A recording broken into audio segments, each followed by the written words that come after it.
Hello friends, स्वागत है आपका आपके अपने चैनल डेंसिटी एकेडमी में। तो आज हम ज्योग्राफी के क्लास 6 के चैप्टर 4 को डिस्कस करने वाले हैं। पिछले चैप्टर में हमने पृथ्वी के गतियों के बारे में पढ़ा था। अगर आपने वो वीडियोस नहीं देखी है तो आप प्लेलिस्ट में जाके एक बार चेकआउट जरूर कर लें और उस क्लास को भी आप जरूर देखें। चलिए अभी हम बात करते हैं चैप्टर 4 की, जो कि है हमारा मानचित्र। चैप्टर 4 में हमें मैप के बारे में पढ़ना है। इस चैप्टर को शुरू करने से पहले जिन लोगों ने भी अभी तक चैनल को सब्सक्राइब नहीं किया है वो प्लीज चैनल को सब्सक्राइब कर दें, लाइक एंड शेयर जरूर करें अपने फ्रेंड्स के साथ। तो चलिए शुरू करते हैं हम आज की क्लास। जैसा कि हमने पिछले अध्याय में ग्लोब के महत्व के बारे में पढ़ चुके हैं, तो आज हम पढ़ेंगे मैप के बारे में कि मैप क्यों इम्पोर्टेंट होता है।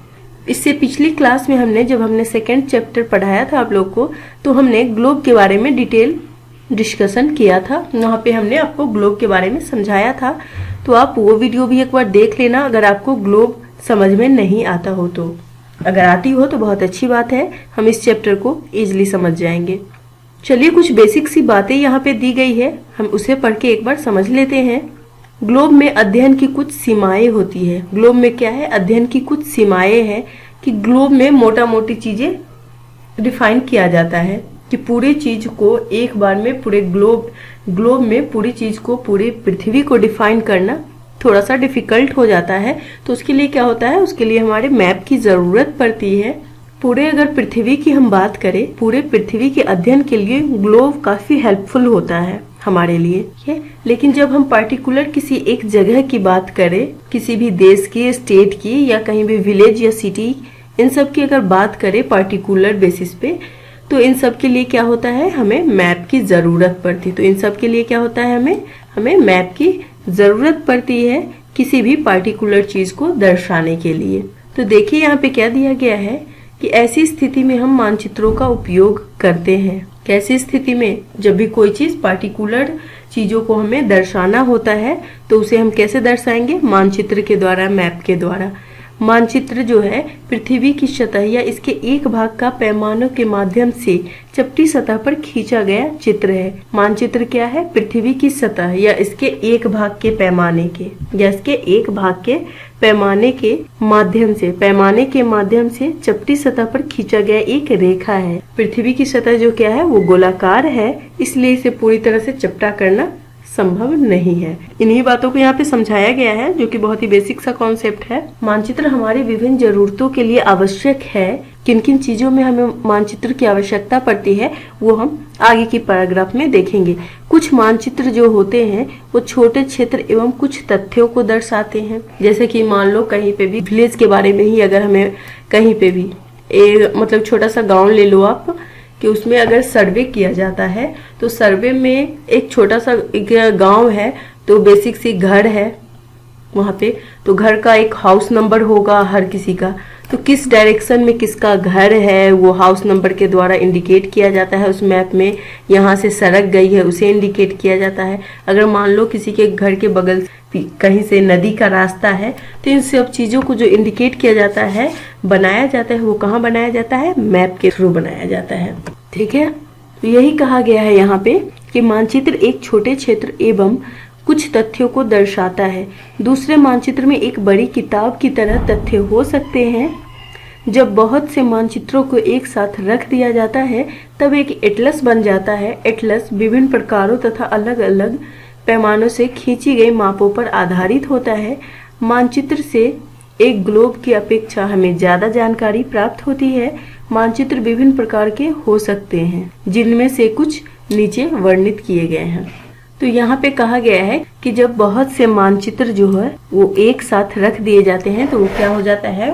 वो एटलस बन जाता है। जैसा कि आपने एटलस का अगर बुक देखा होगा तो एटलस में पार्टिकुलर हर स्टेट का अलग अलग मैप दिया रहता है। पूरा वर्ल्ड का, इंडिया का, हर जगह का अलग अलग मैप उसमें होता है। उसे क्या कहा जाता है? एटलस कहा जाता है, जिसमें बहुत सारे मैप एक साथ इकट्ठे होते हैं। नेक्स्ट इसमें बताया गया है कि मानचित्र से एक ग्लोब की अपेक्षा हमें ज्यादा जानकारी मिलती है। तो ज्यादा जानकारी कैसे मिलेगी हमें? क्योंकि मैप में हम पार्टिकुलर किसी चीजों को बनाते हैं, समझते हैं।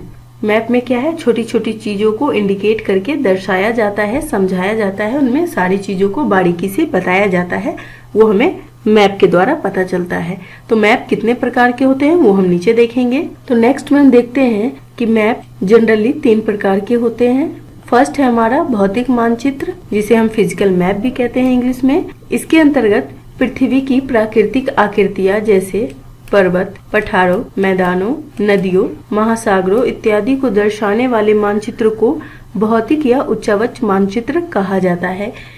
डेट मीन्स क्या है कि फिजिकल मैप जो होता है, जो भी हमारा नेचुरल चीजें होती है, नेचर से जुड़ी हुई चीजें हैं, वो फिजिकल मैप के अंतर्गत आती है। सेकंड हमारा है राजनैतिक मैप, इंग्लिश में हम लोग पॉलिटिकल मैप कहते हैं।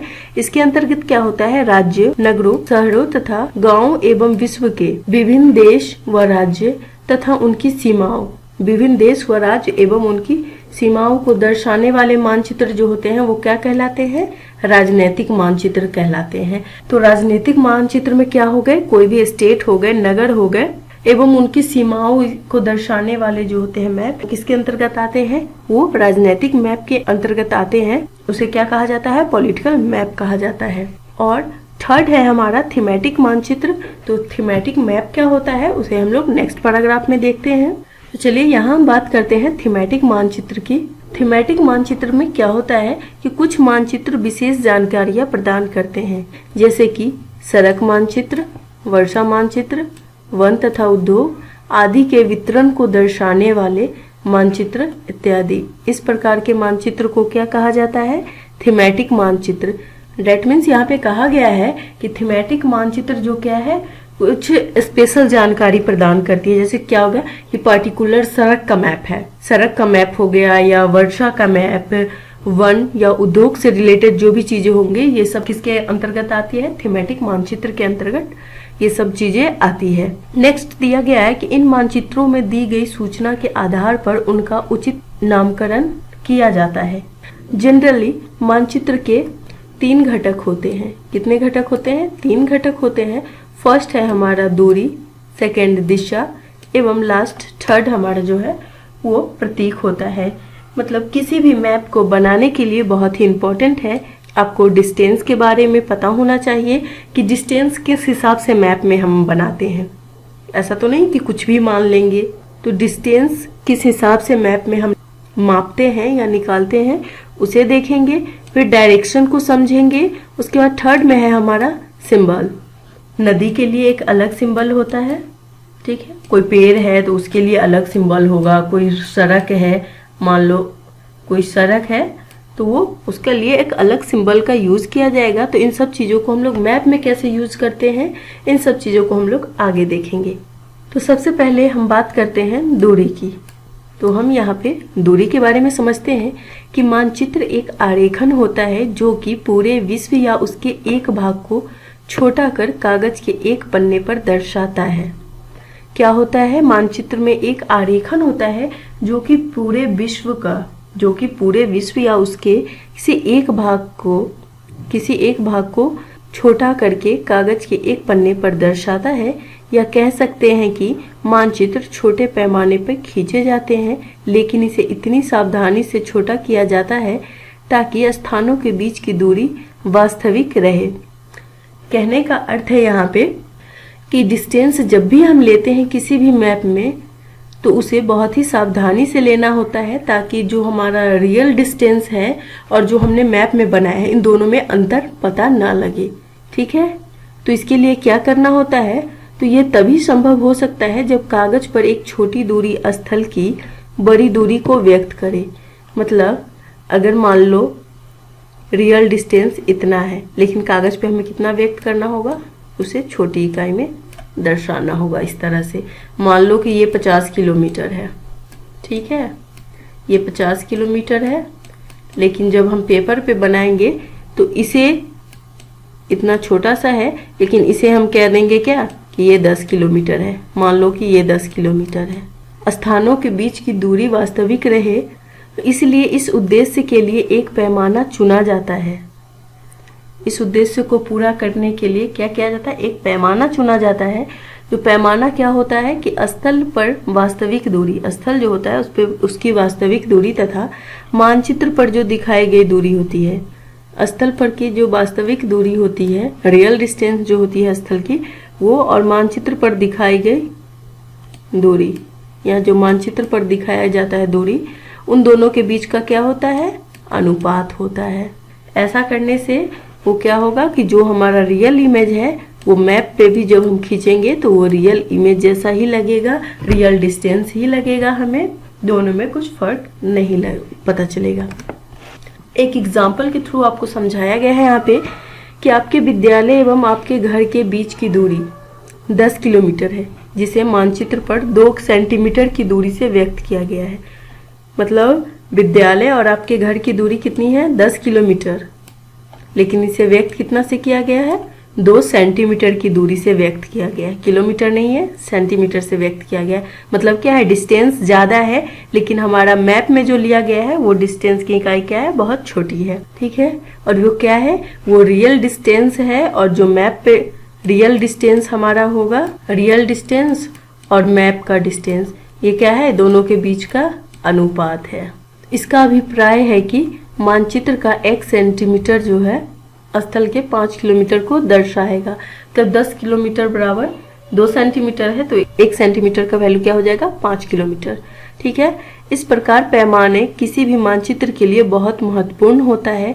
अगर आपको पैमाने की जानकारी है तो आप मानचित्र पर दिए गए किसी भी 2 स्थानों के बीच की दूरी का पता लगा सकते हैं।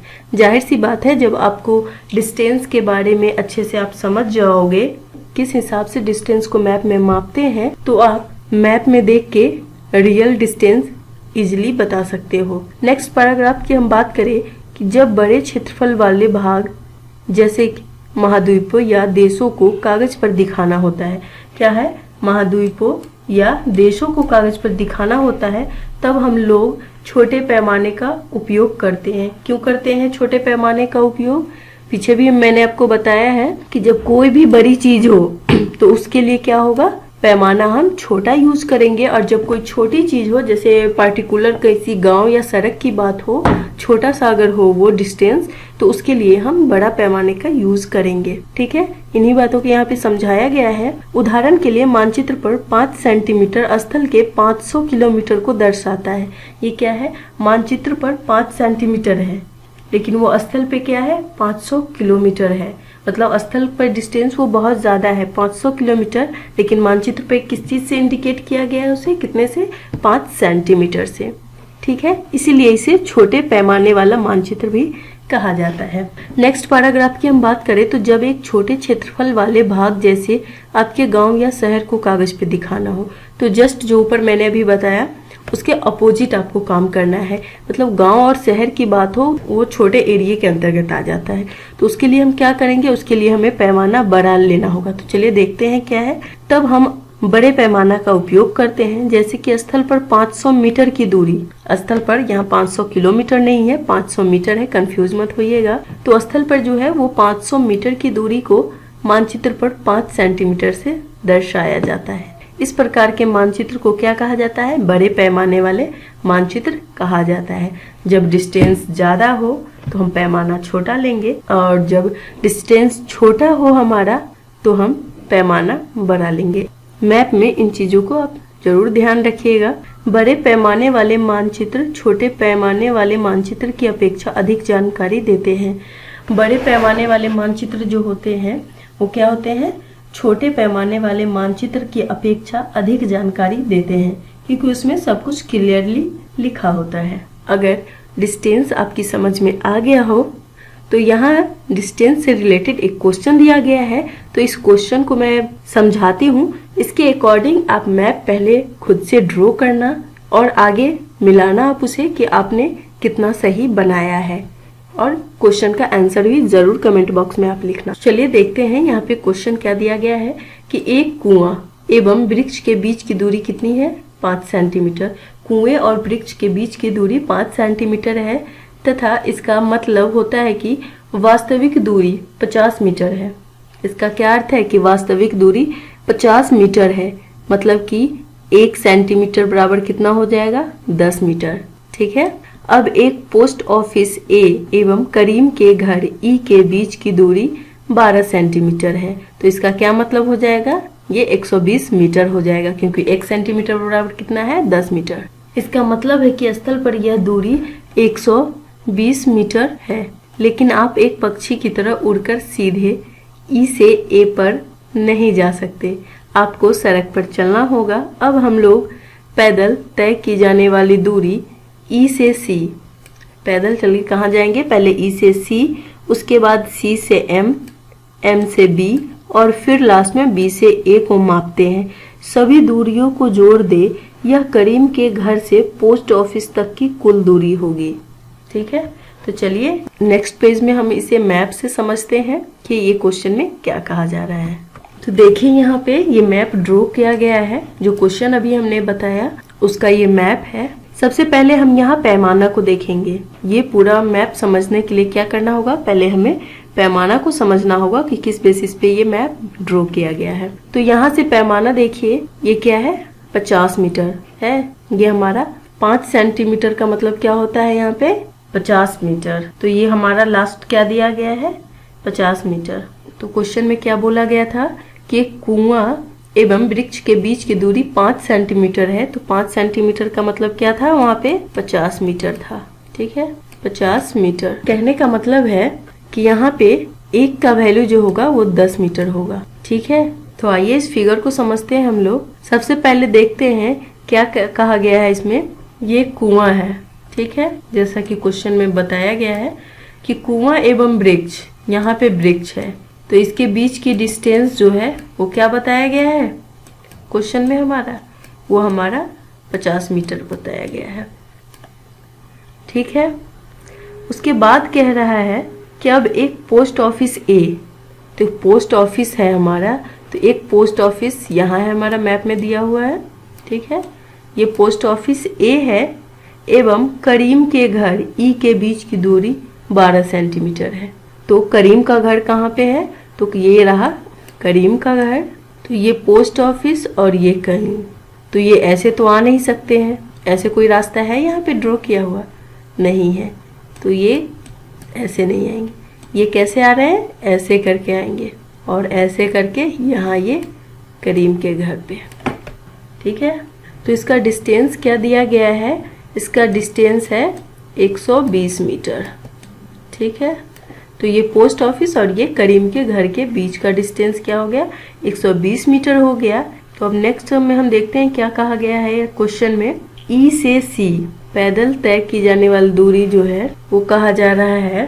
पहले यहाँ ई है, ई से सी की तरफ गए, यहाँ क्या है, लेफ्ट टर्न ले रहा है। उसके बाद सी से एम कहा जा रहा है, सी से कहाँ जा रहा है, यहाँ एम के पास। ठीक है, और एम से इस तरफ क्यों मुड़ा, राइट भी हो सकता था ना, लेकिन यहाँ लेफ्ट हुआ क्योंकि पोस्ट ऑफिस कहाँ है, लेफ्ट की तरफ ही है।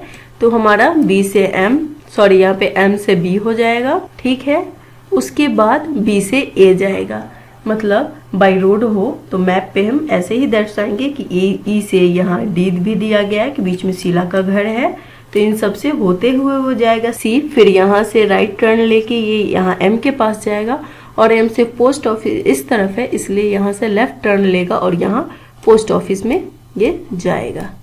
ठीक है, और क्या कहा जा रहा है कि ये पोस्ट ऑफिस से लेके यहाँ जो बी से एम की डिस्टेंस है, एम से सी और सी से ई तक की है, इन सभी डिस्टेंस को जब आप ऐड कर दोगे तो ये कहाँ पहुँच जाएगा, वो करीम के घर के पास आ जाएगा। तो इन्हीं बातों को मैप में समझाया गया है। देख लो यहाँ पे आप, यहाँ पे एक सामुदायिक भवन बनाया गया है, जैसा कि गांव में होता है। एक प्लेग्राउंड है, यहाँ पे स्कूल है और यहाँ पे फल उद्यान है। तो इस तरह का एक मैप क्रिएट किया जाता है। जब छोटे स्पेस की बात करें तो ऐसे क्लियर मैप बहुत ही इजीली बन जाते हैं और बहुत अच्छे से समझ में आ जाते हैं हमारे। क्या होता है, क्योंकि इसमें पैमाने किसी चीज़ के लिए भी हम थोड़े बड़े लेते हैं, जबकि किसी भी बड़े चीज़ की अगर बात करें जिसका रियल डिस्टेंस बहुत ज़्यादा हो, कोई भी महाद्वीप या महासागर की बात करें, तो उसे हम इस तरह नहीं बनाते हैं। उसका मैप किसी और ढंग से बनता है, दूसरे तरीके से बनता है, वो हम लोग आगे देखेंगे। ठीक है, चलिए नेक्स्ट पैराग्राफ की बात करते हैं हम। नेक्स्ट पैराग्राफ में हमारा दिया गया है डायरेक्शन। दिशा। मैप बनाने के लिए हमें डायरेक्शन का पता होना बहुत ज़रूरी है। तो पहले देखते हैं कि यहाँ पे क्या बताया गया है, उसके बाद हम इन चीज़ों को आसानी से समझेंगे। अधिकतर मानचित्रों में ऊपर दाहिनी तरफ तीर का निशान होता है। क्या होता है? इस तरह का एरो का निशान आपको बनाया गया है, जो कि क्या होगा? नॉर्थ को इंडिकेट करता है। हर मैप में रहता है, आपने देखा भी होगा। निशान बना होता है जिसके ऊपर अक्षर ऊ लिखा होता है। ऊ का मतलब क्या है? उत्तर, मतलब कि नॉर्थ। यह तीर का निशान उत्तर दिशा को दर्शाता है। तीर का निशान क्या होता है? उत्तर दिशा को दर्शाता है। इसे उत्तर रेखा भी कहा जाता है। इसे क्या कहा जाता है? उत्तर रेखा भी कहा जाता है। जब आप उत्तर के बारे में जानते हैं तब आप दूसरी दिशाओं जैसे कि पूरब, पश्चिम तथा दक्षिण के बारे में पता लगा सकते हैं। कहने का मतलब है यहाँ पे कि जब आपको नॉर्थ के बारे में पता हो तो यहाँ से आप बाकी 3 डायरेक्शन इजीली फाइंड आउट कर सकते हो कि जब नॉर्थ रहता है तो उसके राइट साइड हमारा क्या हो जाएगा? वो ईस्ट हो जाएगा, लेफ्ट साइड वेस्ट हो जाता है, और जस्ट उसके अपोजिट, नॉर्थ के जस्ट अपोजिट हमारा साउथ होता है। तो इन तीनों डायरेक्शन का जो है वो पता होना इम्पॉर्टेंट नहीं है, लेकिन हमारा नॉर्थ का पता होना बहुत इम्पॉर्टेंट है, क्योंकि अगर सिर्फ हमें नॉर्थ भी पता होगा तो बाकी तीनों डायरेक्शन हम इजिली पता कर सकते हैं। ठीक है, इसी चीज को, डायरेक्शन को ही यहाँ पे 4.2 इमेज, यहाँ पे जो है इस इमेज में समझाया गया है। 4 तो मुख्य दिशाएं होते हैं, पूर्व, पश्चिम, उत्तर, दक्षिण, और उन्हें क्या कहा जाता है? प्रधान दिग्बिंदु कहे जाते हैं। वे क्या कहे जाते हैं? प्रधान दिग्बिंदु कहे जाते हैं। और बीच की 4 दिशाएं उत्तर पूर्व, दक्षिण पूर्व, दक्षिण पश्चिम तथा उत्तर पश्चिम, ये सारे जो है ये इनके ब्रैकेट में शॉर्ट फॉर्म दिए गए हैं। ठीक है, इन बीच वाली दिशाओं की मदद से किसी भी स्थान की सही स्थिति का पता लगाया जा सकता है। ये क्यों बीच वाले दिशा जो है वो भी क्यों इम्पोर्टेंट है? किसी भी चीज का एग्जैक्ट डायरेक्शन का पता लगाने के लिए भी। ठीक है, तो ये ऐसे पहले इस इमेज को समझते हैं हम लोग। यहाँ आप देख लो, यहाँ पे 0 डिग्री, यहाँ पे नॉर्थ है, जस्ट इसके अपोजिट 180 डिग्री जो कि हमारा साउथ में आएगा, और यहाँ पे हमारा 90 डिग्री जो कि ईस्ट कहलाएगा, और यहाँ पे 270 डिग्री जो कि वेस्ट होगा। ठीक है, तो ये तो हमारे हुए 4 प्रधान दिशाएं, जिसे प्रधान दिग्बिंदु भी कहते हैं, मुख्य दिशा भी कहते हैं। उसके बाद हम बात करते हैं 4 और डायरेक्शन की। ये जो बीच से हमारा जाता है, इन दोनों के बीच में 45 डिग्री पे हो जाएगा, तो ये क्या है? उत्तर पश्चिम, मतलब कि नॉर्थ ईस्ट हो जाएगा ये। तो यहाँ से क्या हो जाएगा? ये नॉर्थ ईस्ट हो जाएगा। उत्तर और पूरब के बीच में है 45 डिग्री पे। ठीक है, यहाँ पे भी आप देख सकते हो ये 0 डिग्री, जस्ट उसके अपोजिट 180 डिग्री है। ठीक है, यहाँ पे ईस्ट है और यहाँ पे साउथ आ जाता है, तो इस वाले भाग को क्या कहेंगे हम? यहाँ पे साउथ ईस्ट कहेंगे। ठीक है, ये भी इन दोनों के बीच में होगा। ठीक है, ये बीच वाले जो है बिल्कुल ये सेंटर में आएंगे, बिल्कुल ये वेस्ट और साउथ, ये कोई भी डायरेक्शन होगा, ये 4 जो बीच के डायरेक्शन है, ये दोनों जो होंगे, जो हमारे प्रधान डायरेक्शन है, उनके बिल्कुल सेंटर में होंगे। और यहाँ पे जो होगा वो दक्षिण पश्चिम होगा, जिसे द प से डिनोट किया जाता है हिंदी में, और इंग्लिश में इसे साउथ वेस्ट कहा जाता है। ठीक है, ये तो हमारा वेस्ट है, और यहाँ पे वेस्ट और नॉर्थ कहा जाएगा, या नॉर्थ वेस्ट कह लीजिए। ठीक है, तो ये कुल मिला के हमारी 8 दिशाएं हो गई, ये 4 मेन डायरेक्शन, और इसके बाद जो है ये चारों बीच के दिशा है। चलिए नेक्स्ट पैराग्राफ में हम लोग देख लेते हैं यहाँ पे क्या दिया गया है। एक क्वेश्चन छोटा सा पूछा गया है आपको डायरेक्शन से रिलेटेड, तो आपको ये डायरेक्शन समझ आया या नहीं, इसके लिए तो आप ये क्वेश्चन पढ़िए और इसका आंसर कमेंट बॉक्स में लिखिए। ठीक है, क्वेश्चन में क्या दिया गया है कि विकास के घर से सामुदायिक केंद्र तथा खेल के मैदान की दिशा, ऊपर जो आपने इमेज में देखा है, जो हमने इससे पहले मैप ड्रॉ किया है, समझाया है आपको, उसी से रिलेटेड ये क्वेश्चन है कि विकास के घर से सामुदायिक केंद्र तथा खेल के मैदान की दिशा क्या है और दुकान से विद्यालय की दिशा क्या है।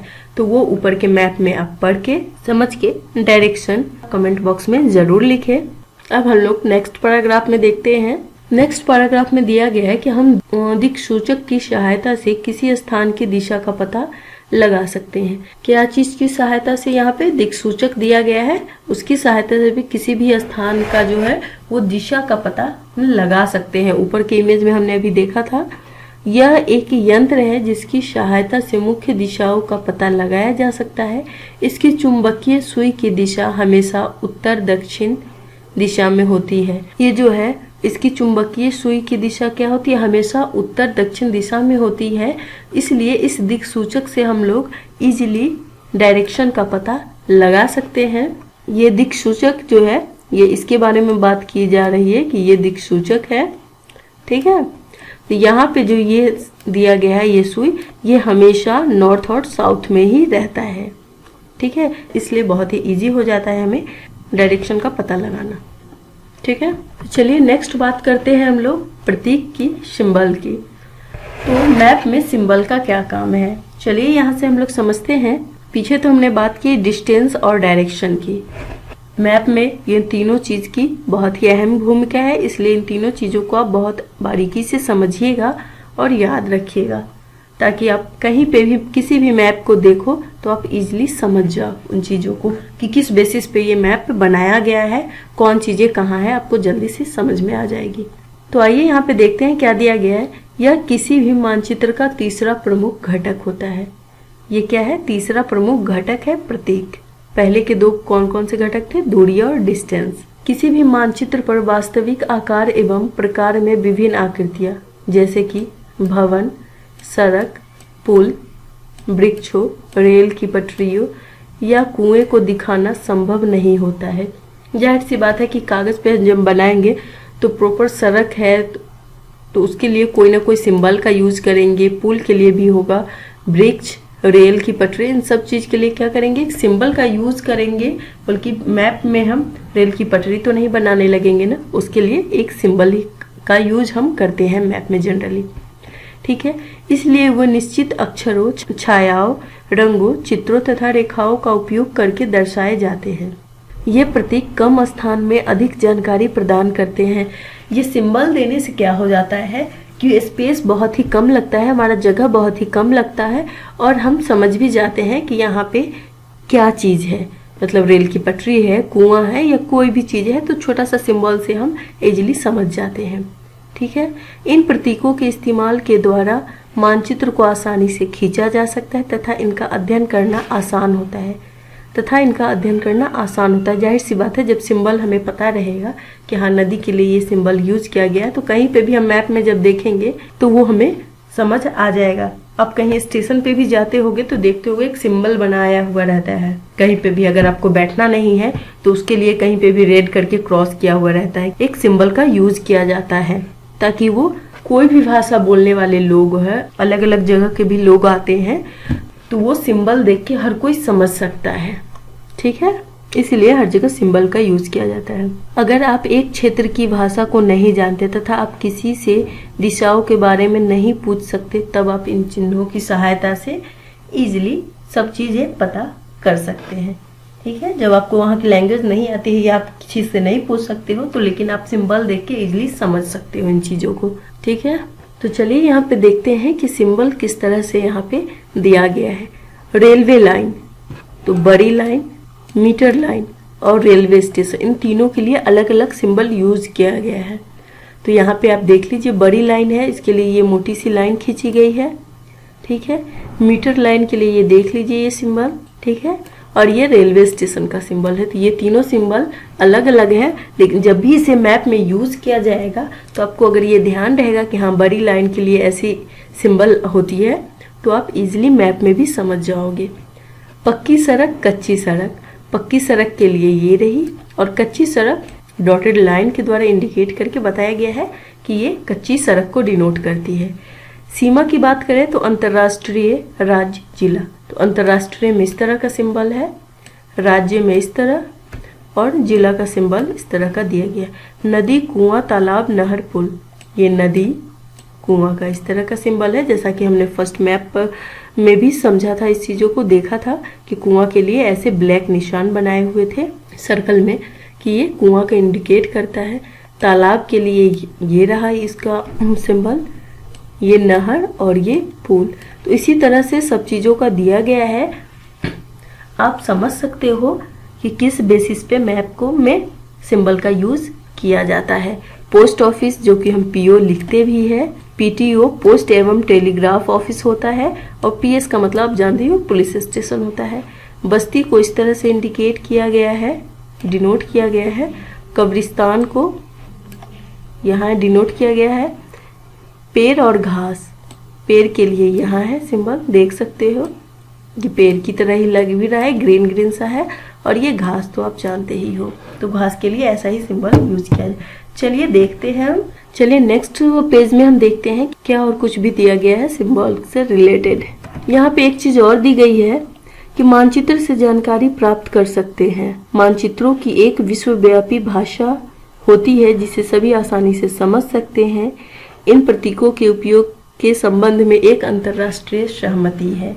ये क्या कहलाते हैं? तो ये रूढ़ प्रतीक कहलाते हैं। ये रूढ़ प्रतीक कहलाते हैं। इन सब ये सिंबल की अगर हम बात करें तो इसमें क्या है, इसमें अंतर्राष्ट्रीय सहमति है कि ये किसी भी देश के, किसी भी स्टेट के इंसान हो, हर जगह के आदमी इसे इजीली समझ सकते हैं। ये एक तरह से कहा जाए तो ये सिंबल जो है वो अंतर्राष्ट्रीय मान्यता के थ्रू बनाई गई है, ठीक है, जहाँ की अलग अलग भाषा बोलने वाले लोग इजीली समझ सके।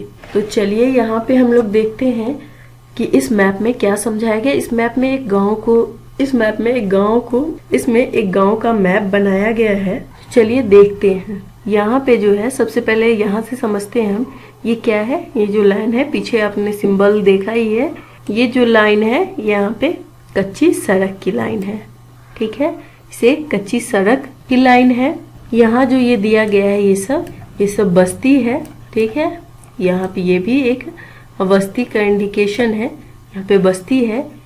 और ये जो लाइन है हमारी, ये हमारी मीटर लाइन है, ठीक है। और ये सिंबल किस चीज का है अभी मैं पीछे बताई हूँ आपको। तो ये जो है ये बड़ी लाइन की सिंबल है। ये प्रतीक किस चीज की है? बड़ी लाइन की है। और ये तो मीटर लाइन की है जो कि मैंने अभी आपको बताया। इसके बात करें ये डॉटेड लाइन, तो ये सारे क्या है, ये कच्ची सड़कें हैं। और ये जो लाइन आपको, ये जो लाइन यहाँ पे ड्रॉ की गई है, ये पक्की सड़क के लिए लाइन ड्रॉ की गई है। और यहाँ पे ये कच्ची सड़क के लिए। यहाँ पे ये एक मंदिर है, ये नदी है, यहाँ पे लिखा भी गया है। एक सुंदरपुर ये गांव है, ये एक डुमरी गांव है, और ये वसंतपुर गांव है, ठीक है। यहाँ पे ये क्या चीज का सिंबल है? ये तालाब है। और ये पेड़ का पोस्ट एवं टेलीग्राफ ऑफिस यहाँ पे है। ये भी कच्ची सड़क है और यहाँ पे पक्की सड़क है। यहाँ पे पुलिस स्टेशन का भी दिया गया है, ठीक है। यहाँ पे कुछ पेड़ है। इस तरह से ये पिक्चर ड्रॉ किया गया है। और ये क्या है? ये छतरी है, ठीक है। और किसी भी मैप में, जैसा कि मैंने पीछे भी बताया आपको, कि ये नॉर्थ इंडिकेट करना बहुत इम्पोर्टेंट होता है मैप में, ठीक है। तो आई होप कि ये मैप आपको समझ में आ गई होगी। तो चलिए नेक्स्ट पेज में हम लोग देखते हैं। तो यहाँ पे दिया गया है कि विभिन्न रंगों का उपयोग भी इसी उद्देश्य से किया जाता है। कि इन रंगों का उपयोग भी क्यों किया जाता है? इसी उद्देश्य से कि कोई चीज़ इजीली हर किसी को समझ में आ जाए। कि पेड़ पौधा है तो उसे ग्रीन बनाया जाता है, कहीं पे भी ट्रैक है, रेलवे लाइन है तो उसे ब्लैक करके इंडिकेट किया जाता है, मोटा इंडिकेट किया जाता है कि मोटा मोटी वो चीज़ हर किसी की समझ में आ जाए। उसी के हिसाब से उसमें कलर भी चूज किए जाते हैं। जैसा कि दिए गया है यहाँ पे कि नीले रंग का इस्तेमाल जलाशयों, भूरा रंग पर्वतों, पीला रंग पठारों और हरा रंग जो होता है वो मैदानों को दर्शाने के लिए किया जाता है। तो आई होप कि इतनी चीज़ें आपकी समझ में आ गई होगी। तो नेक्स्ट हम लोग बात करते हैं, तो नेक्स्ट हम लोग बात करेंगे रेखा चित्र की। इस पैराग्राफ को पढ़ाने से पहले अगर आपने अभी तक चैनल को सब्सक्राइब नहीं किया है तो प्लीज़ सब्सक्राइब एंड लाइक जरूर करें।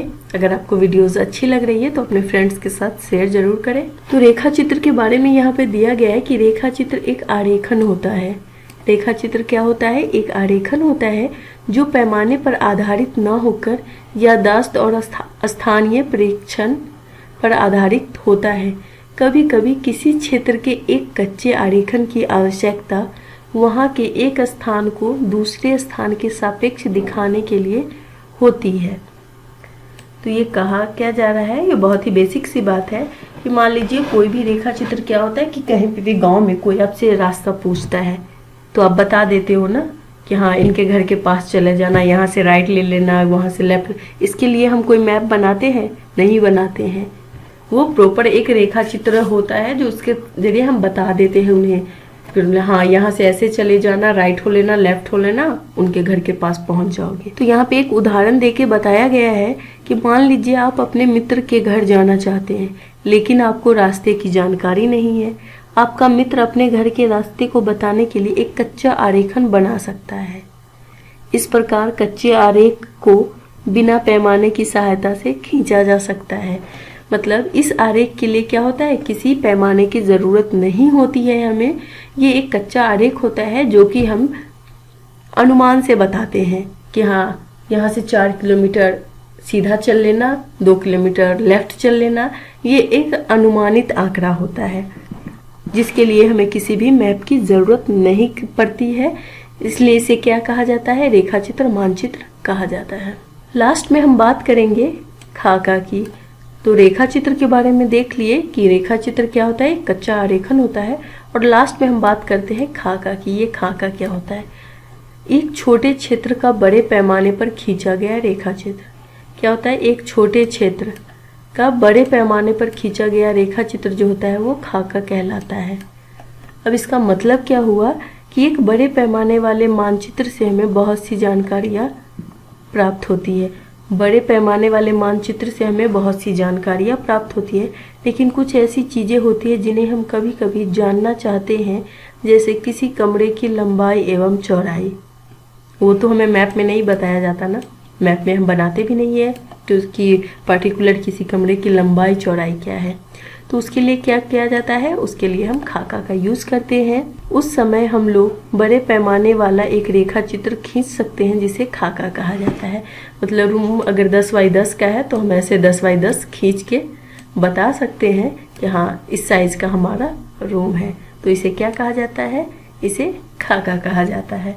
आई होप कि ये क्लास आपको समझ में आई होगी। अगर इससे रिलेटेड कोई भी प्रॉब्लम हो या क्वेश्चन हो आपके मन में तो आप कमेंट बॉक्स में ज़रूर हमें लिखिए।